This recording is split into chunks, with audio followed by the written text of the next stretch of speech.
Hi folks, welcome to Adam's Autos. Now, back with you again. I know it's been a while since last content. I've been a busy boy, I've had a lot on my plate, notwithstanding the fact that the two Saabs that were due to appear on this channel will probably not now, for reasons I'll explain in another video. But anyway, so on the bike front, yeah, as I say, I've been a little bit quiet, I know, and it's all been about the SZR, our recommissioning of this bike. Now, those who've been following this know that when I got it, fairings were off, it was running on 2 cylinders badly, so I've had a lot of, you know, it's not been a great deal of work, but there's been frustrations and, you know, and false hopes and all that sort of thing. But now hopefully we are there and we're ready to go down for an MOT. So just a quick recap, the last job we did, which was the exhaust system. Okay, so what I had to do was schoolboy error. Forgot to get some exhaust gaskets to go in at the cylinder head, and then down here the downpipe that I bought from Germany had a came with a silencer, which unfortunately didn't fit this bike, although it was for this model, I suspect for a race bike. But anyway, that's by the by. So what I did was I put the original downpipe back on, or the original link pipe and silencer. What I did was get a new clamp, gasket, and filled it up with exhaust sealer. It seems to have done the job.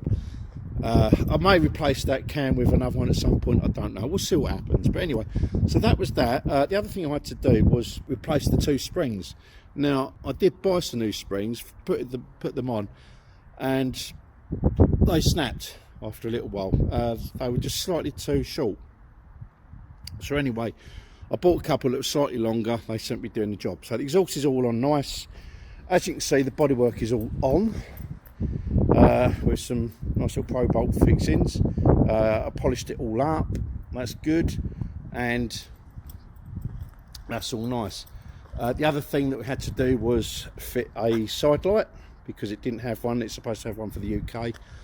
That's done.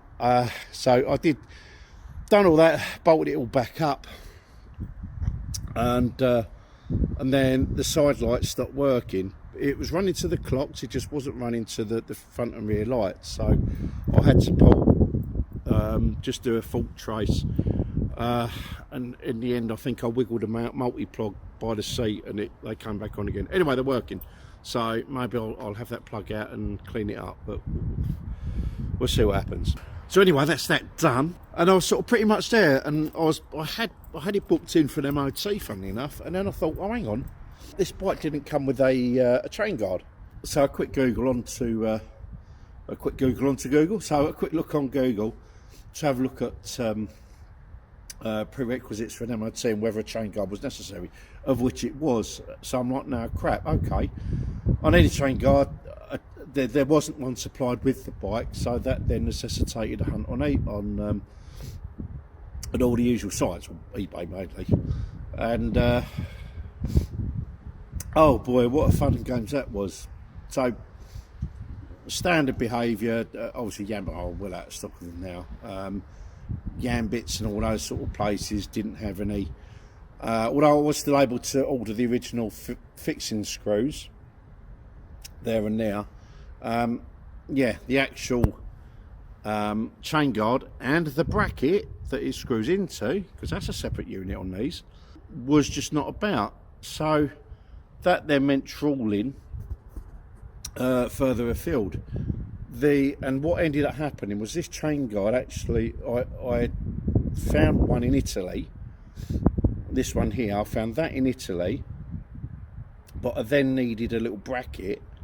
I don't know if I can come in a bit closer. It's still a bit hard to see, but where that screw is, there's a bracket behind it that the chain guard slots into. So yeah, try finding this bracket, and I'm thinking I'll probably have to make one up in the end. As it transpired, with a bit of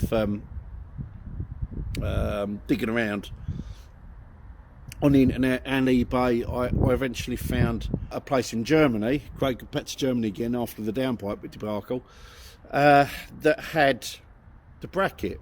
The problem being, it was in a collection of a whole load of other brackets. Now, brand new, this thing was about £9.50. All right. Now, where I found this bracket in a bunch of others, with postage, come to £50. But what can you do when there's just, you know, that's literally the only one you can find. So I ended up paying 50 quid for this bunch of brackets when I only needed the one. Anyway, I've got it, it's fitted, chain guards all on, new fixings. I took the liberty of putting some washers behind these ones because I suspect, looking at them, that might have been a weak point. Well, there's so few chain guards left. But anyway, that's done. We have the chain guard on. The lights work. Sorry. So we have the chain guard on, the lights work, the exhaust works. Fitting that last set of carbs are completely rebuilt, including getting them ultrasonically cleaned. They're on, so it runs on all four. And then it left. So I was just about ready, and then I noticed that the back brake was sticking. So I've literally just this afternoon had that off. It looked okay now, so just give it a quick clean. Push the calipers in and out. That's now unseized, so that's that. So we're now ready to go. There's one more thing I might note. Now, I don't remember when I mentioned in some of the previous videos that this bike, on its registration document, says it's red. As you can clearly see, it's black, which is now, it's got a complete set of black bodywork on it. So what this bike's been through in its history, I don't know. But this is the seat hump that came with it. Now, if you look under that rubbish grey primer, you can see bits of red. Now, I've had a look online at pictures of these with the seat hump, and I've never seen a red seat hump, so I can only imagine that there was an aftermarket paint job on this when it was its previous colour. Who knows? But anyway, no, I was looking at maybe taking it back to its original colour, because the X-ups of this era, around 91, from what I can see, were either red and white or blue and white. So I'm kind of guessing that it was red and white. But do you know what, the more I'm looking at the black colour scheme, the more this has grown on me. I do like the black scheme. It's not so much the, I mean, the red and white is more sort of traditional Yamaha, but yeah, I really like this, you know, because I see a lot of black bikes around it. It's sort of gone down the, you know, the pure black, or, you know, glossy or satin or whatever. It does look a bit, I don't know, what's the saying? A bit dull, I suppose that's my way of putting it.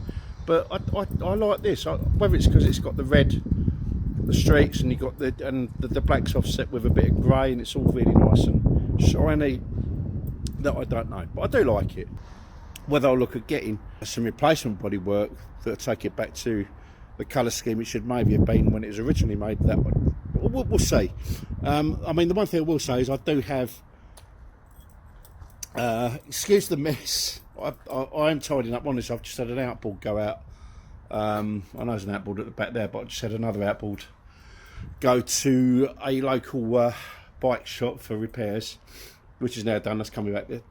By the time you've seen this, it would have been back with me and back on my little boat. But anyway, as you can see, there's another set of carbs there. There's another set over there. So what I may do is, it may well be a case of I pull one of these sets of carbs apart again, rebuild them to original spec, because I've got a spare engine down there. I've got a spare wiring loom that I know the previous owner said there was an issue with it, but I can quite possibly do another bike. It'd be a bit of a Frankenstein bike, because I have to get the frame, wheels, and you know, the rest of it. That's maybe an option for down the line. But as we are at the moment, as you see this now, this is now ready to go for an MOT. Although I won't put the seat up on just yet. I'll get that repainted. So that's where we are. We are ready to go. Let's see what happens when a bike that hasn't been on the road for 15 years goes in for an MOT. That'll be for the next one. Thank you for watching, everybody. Love and light. God bless a lot of you. I hope you're liking what content I'm putting up. There will be more coming up regarding the other two bikes, because the Thunderbird will be back very imminently now. It needs a bit of a clean up and stuff, but yeah, we'll talk about it anyway. So anyway, I'm going to leave it there, because my 15 minutes are nearly up, and I'm sure we're getting bored with me looking at this ugly mug. Thanks again. Bye-bye.